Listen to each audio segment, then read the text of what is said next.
Yeah. Thank you for calling Heart and Stroke. All of our offices are closed as we seek to protect everyone's health.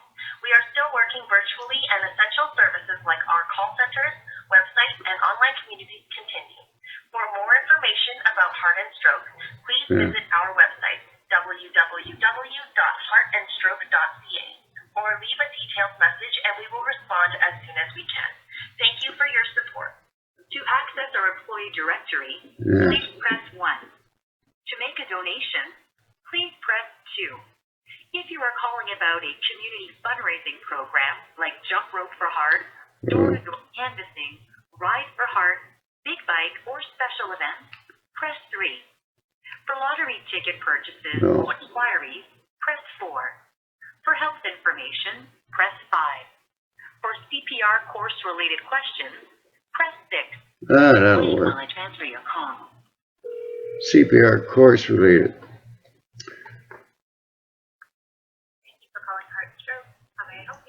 Yes, this is Gary Thompson. I'm inquiring about the protocols for opioid overdose that's across this country.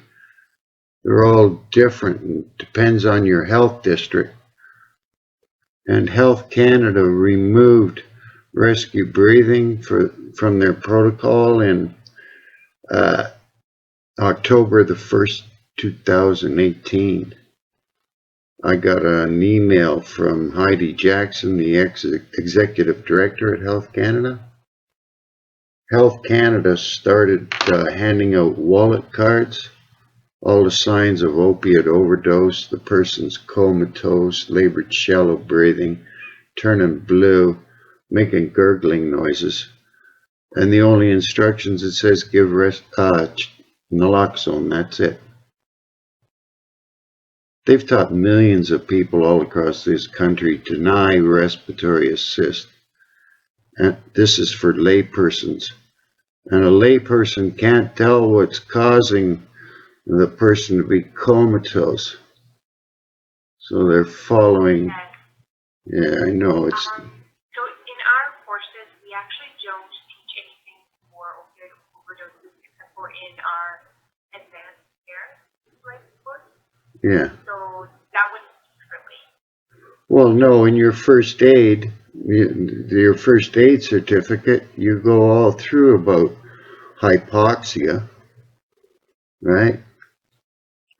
Respiratory assist, that's your first aid, not CPR. Their heart's still beating with all those signs.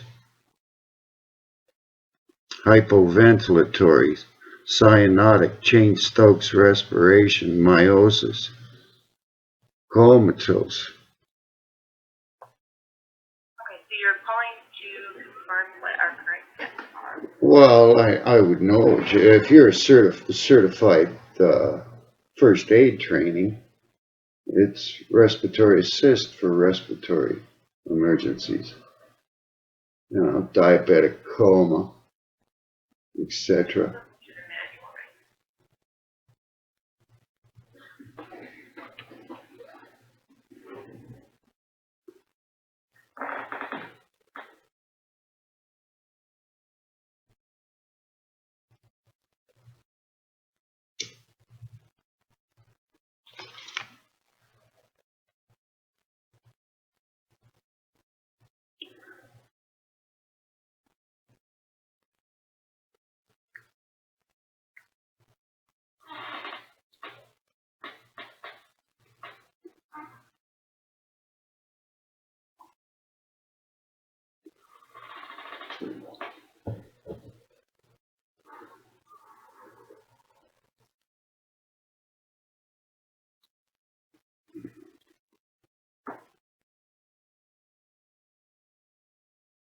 I'm not saying anything specific to Yeah.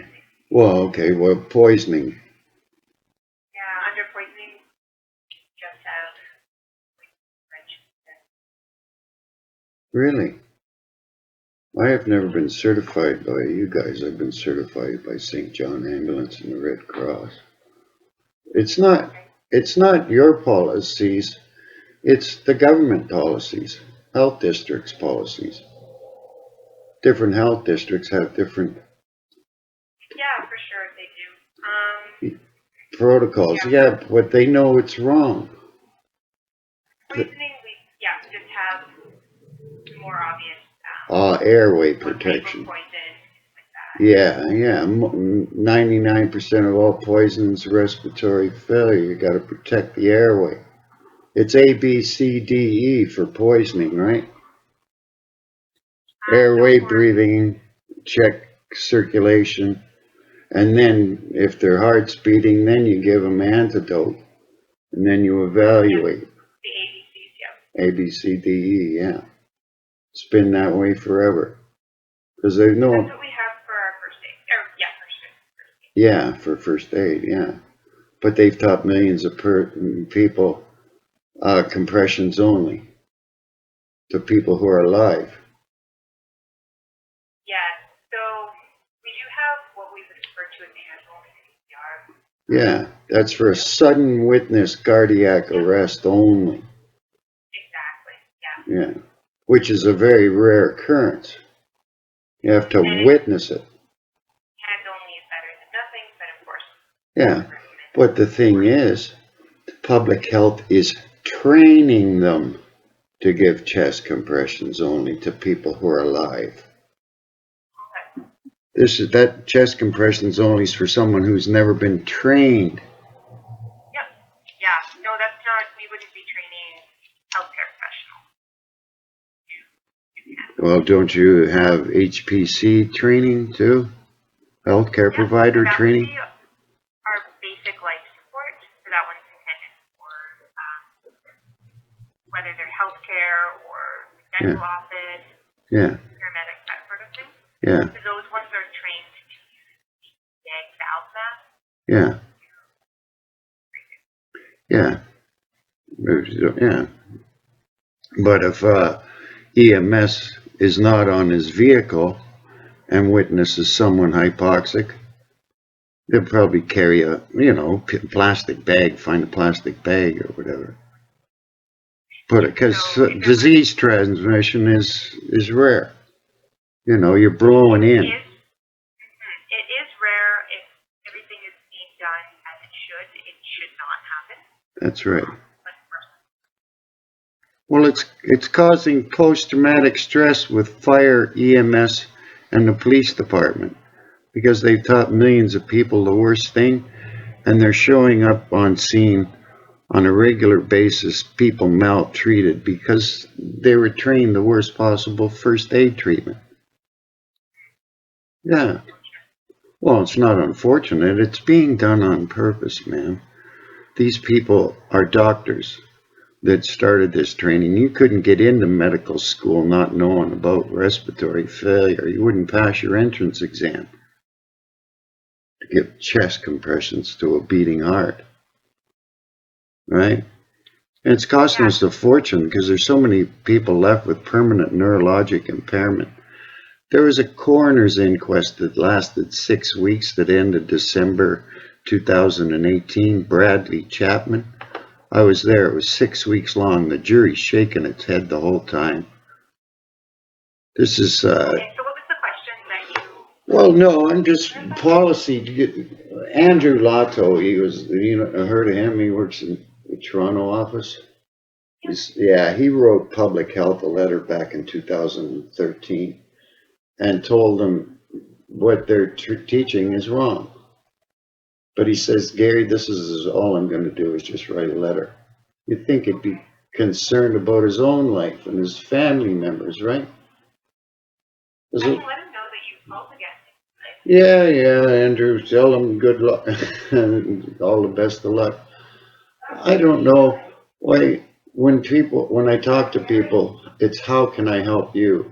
I'm trying to help you and the whole society, right? Because once you train someone, your job is customer service, so that's why I'm asking how I can help you. Yeah. Well, I'm trying to help the whole society because once you train someone, it's hard to retrain them, right? Once it's in their mind what to do, then you have to teach them different steps. So when they run across a medical emergency, they're confused on what to do. The Associate Medical Officer of Health for Ontario, Dr. Barbara Jaffe, and Mayor John Tory held a press conference in 2017 and said it's rescue breathing. And John Tory said the same thing, and then John Tory, this is what's causing people to lose their lives, quite literally, chest compressions. Jeez. I don't know if I can definitely let Andrew know that you called. Unfortunately, I don't have any authority or anything to do with the actual writing policy. Yeah. Would you know who I could talk to? Like, Heart and Stroke knows all about this. The guidelines that are been published in 2015 and 2020 about opioid toxicity are incorrect, misleading. Andrew would be the one to.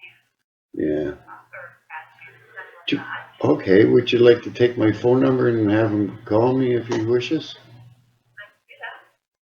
Okay, it's Gary Thompson, GaryThompson, and the phone number is 647-864-6609. I had a conversation with the general manager of Adapt Pharma. They're the manufacturers of nasal naloxone, and he's not happy because there's no mention in their product monograph, no mention of respiratory assist.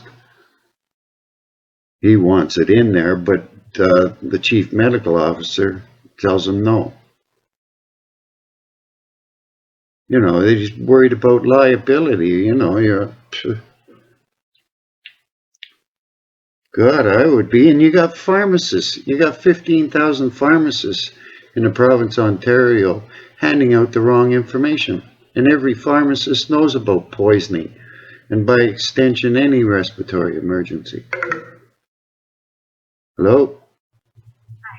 Hi. Okay. Oh, something went blue. Your name and phone number, and then you have concerns with the guidelines and policies for naloxone. Well, opiate overdose, yeah, for respiratory failures. Well, yeah, it covers the whole gambit once, you know. It's not just opioid overdose. This is for lay responders. They're teaching the wrong thing. And so the lay responders doing it to anyone comatose, they're giving them chest compressions, denying respiratory assist. That's the problem. Okay, so I've written a message for Andrew, and I will be doing that. Thank you very much. And you have a great day. You as well. Yep, save lives. It's a good thing to do. Bye-bye. Per 10 million references in the medical literature, rescue breathing. I knew it at 5 years old. If you had told me what they're doing at 5 years old, I would have said that's murder. Plain and simple. Breathing emergencies. There's hundreds of causes. Every child has suffered a breathing emergency at a young age.